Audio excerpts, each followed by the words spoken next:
ทุกวันใหม่ในความเงียบเหงาข้าได้ยินเสียงของพระองค์โอ้พ Mua ระ ít เจ้า nu sa ผู้ bà ทร tò ง Giêsu kia nhó hậu iru chế chồng nhón tờ mui tu po nè rau ít tu đa tàu cậu dị sông tu đá ua còn nữ lu chế chỉ rong nữของกล่องยังเสือจีตอนเจลีเยซูปอตูป้อเนียนเดอเยซูให้เราเนือเตียเผาเรานอก็ดีเดอก็ตูหมอของดัวเจเยซูจอเนือไทเต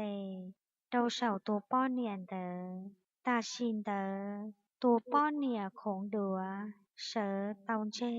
เจเนือจ่าเจ้าฉินดูตูชื่อเจจงจีเจ้าเชียเราขอเยซูขอเน่งนูสาบาต่อเนื้อเทียกเคียงเจ้าให้เราจงชีเตียมั่วเรานูอัวเสอเดอหลัวจูอัวเฮาหลือเน่ตัวก่อลัวขอเน่เต้นูเดอชอตัวนูสาบาต่อหัวตายเต้เราตูชื่อเจจงเตียเน่งจงชันเรานูสาบาต่อเน่ชัวเล่งชัวตูเดอเน่ตูยูเทียตูลู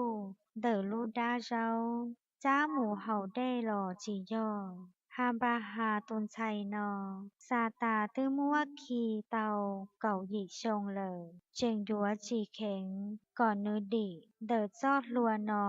นูสาบาต่อหลอเท่าเยซูไฮลินเดอจอเนินจูเยซูจ้ามัวหอตาจงชีจงเชียเดาชัวอย่าเฮาหลือจงเก้าจงเชียอัวชื่อลอวิเยซู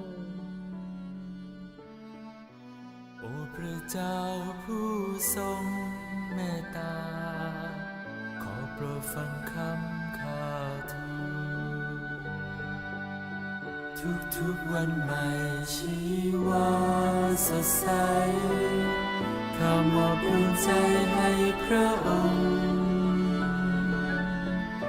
โอ้พระเจ้าผู้ทรงเมตตา